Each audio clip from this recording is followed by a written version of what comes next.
What's going on, everybody? It's Paul with coming back with a Better Call Paul live after the break. Hope everybody had a good Thanksgiving. I had a wonderful Thanksgiving. Ate too much as usual, but here we are, another week, another full week. But let's look at what, even though it was a shortened week, let's look at what happened around here during that time. So first of all, we'll go into the videos that were launched last week. The first one was the Child and Family Charities Foster Now public service announcement that we produced just at the tail end of the summer. And that one got some good traction on Facebook and so on and so forth. And so check that out. And if you're interested in becoming a foster parent, you should go to childandfamily.org and they will hook you up or put you through the right places, right paces, all that other stuff to become a foster parent. So think about that, because there are a lot of young kids out there that need parents and a family and a good home. So next, we launched our second video in the Michigan Coalition Against Homelessness, stories of housing, and this one is Chenia's story, and it revolves around HUD funding and how HUD funding worked for her. So check that out.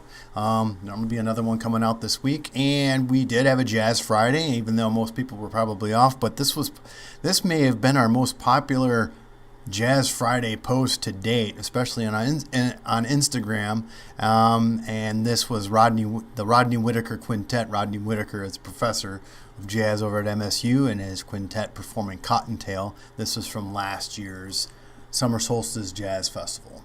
And as always, you can subscribe to our YouTube channel, UnoDeuce Multimedia channel, where all of our client work lies.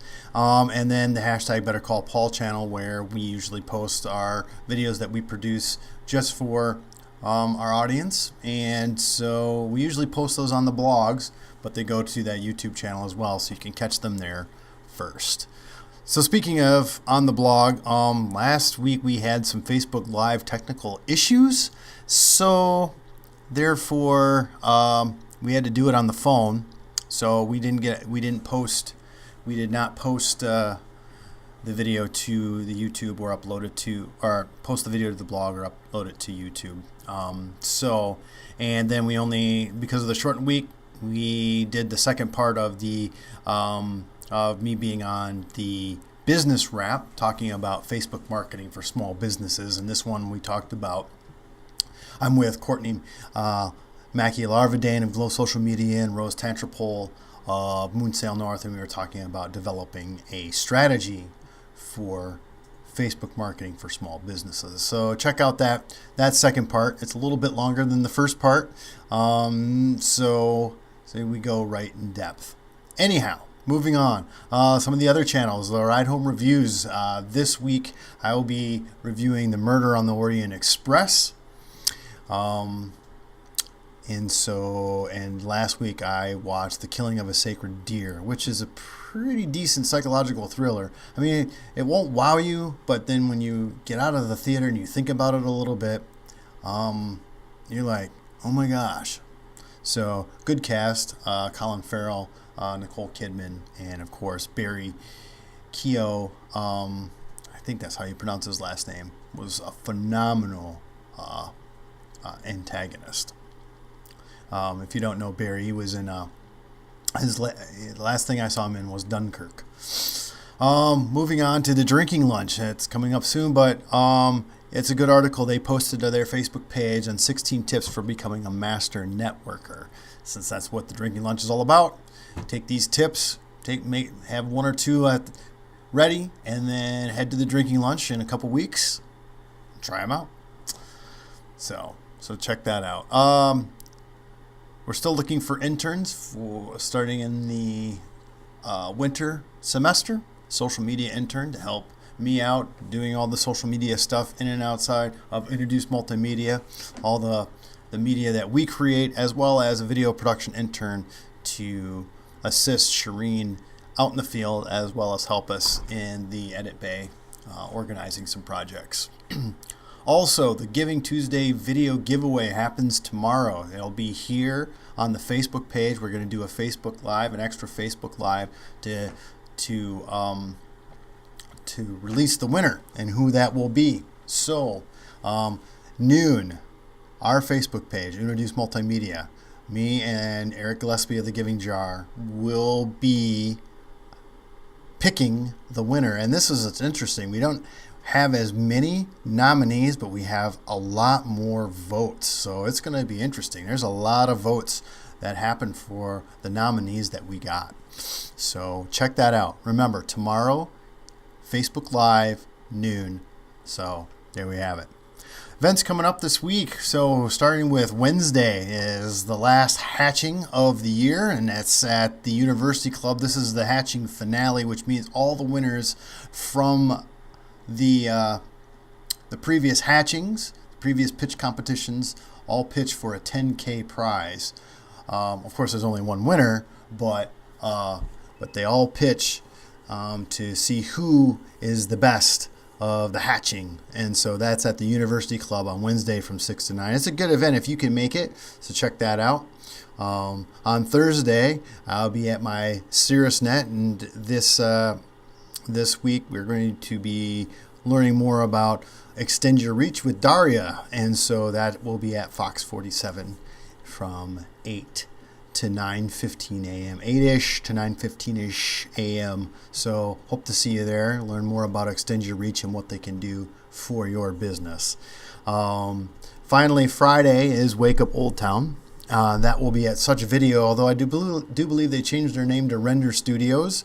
So that will be from 8:30 to 10 a.m. I will not be able to make that one, unfortunately, because of a work conflict. So I'll be recording Akia Web Solutions on Friday and their presentation they're giving at MSU. So I hope that you have a good time at that event. That's what's happening this week that I know of. And so going on in the news, what's happening in the wider world? Well, we have, this article is interesting. Filmmaker Steven Soderbergh's virtual reality is never going to work for real movies. I've been saying this all along, that VR or virtual reality has its place in certain situations, but for narrative storytelling, like he mentions specific examples. The reverse angle, which means basically when you switch between point of views between the actors, and also montage editing, stuff that is great for narrative storytelling that just may not work for virtual reality at this point with what the technology has today. And I really don't feel that that's going to be the case going forward. I just feel that virtual reality does have its place, whether it's, and he said 10 to 15 15-minute bursts of time.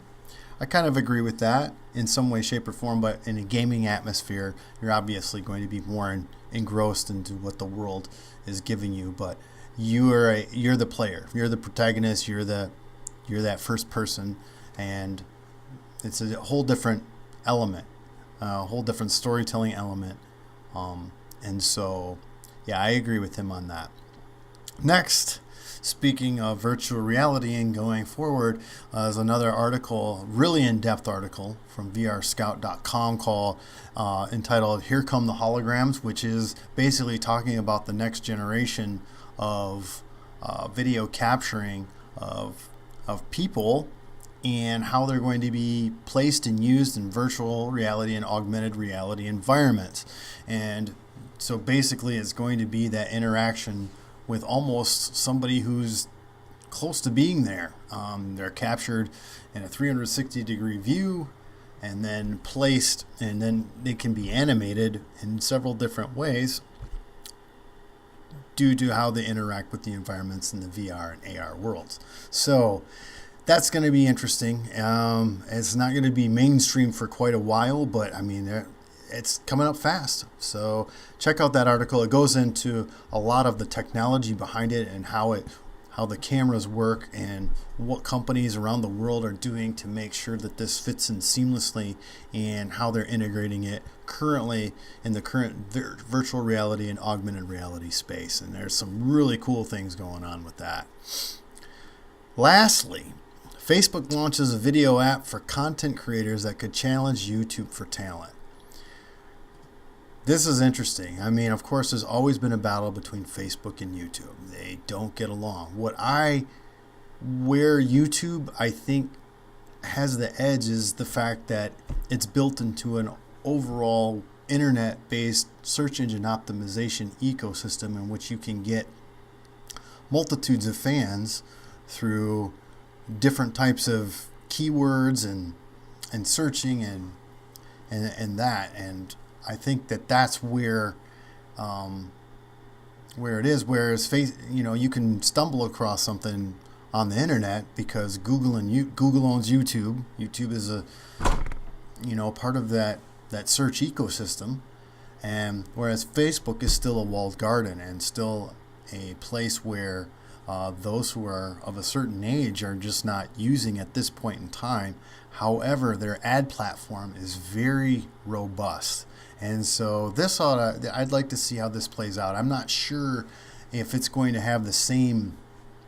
It's obviously the content creators specifically for Facebook and content creators specifically for YouTube. I don't know how it's going to play out. It's another war. But Facebook is launching a video app strictly for these content creators. But like I said, it's in the Facebook ecosystem. So. Which is, like I said, a walled garden. It is not searchable at this point in time. And so how do you find this? How do you stumble across it? Easier, whereas YouTube has more of a flexibility in that arena. Facebook is just, how much are you giving up? Although I must say, over the past year or so, there's been more and more content creators that have been using YouTube specifically that have been getting a little disgruntled with the way the ad platforms are working. So, and working in their favor versus working in Google's favor. So, it's another debate. We'll just have to see how this plays out. So, that's it for all of that. So, we finally come to my favorite part of the broadcast here, and that is the question of the week. And this one comes from Brenda Bruce of AZEE Business Solutions, based in Owasso. And she asks, do we charge by the hour or by the project? That's a very, very good question. To answer that simply is yes. We do have situations where we charge by the hour, and those are mostly on-the-fly jobs in which we're just there to do an interview, maybe a little bit of cleanup editing, or do keynotes, presentations, and stuff like that. But then there's more larger projects that are going to encompass, like, we need you to create a 5-minute piece for this, and so that's more of an in-depth thing in which we have to develop, or we have to have multiple interviews, we have to gather multiple bits of footage, we may have to travel. So then we have to charge by the project in that regard. And then we also have other things that are priced out package-wise. And we also have different pricing structures if you're a nonprofit organization versus a for-profit organization. So there's that as well. So the simple answer to that question, do we charge by the project, is yes, but it really depends on what the whole story is that we're trying to do. So there you have it. Another Better Call Paul in the books. Like I said before, if you have a question about video, please drop me a line. I love to answer questions on your questions about video. And so you can reach me here on Facebook. Go to our website, UnoDeuce.com. Follow us on Instagram, like us or subscribe to us on our YouTube channels. There's always ways to find us. So, and as always, if you have a question about video, you just want to nerd out about what video does for you and what we can do for you, then you know what to do next. You better call Paul. Have a good week. See you next time.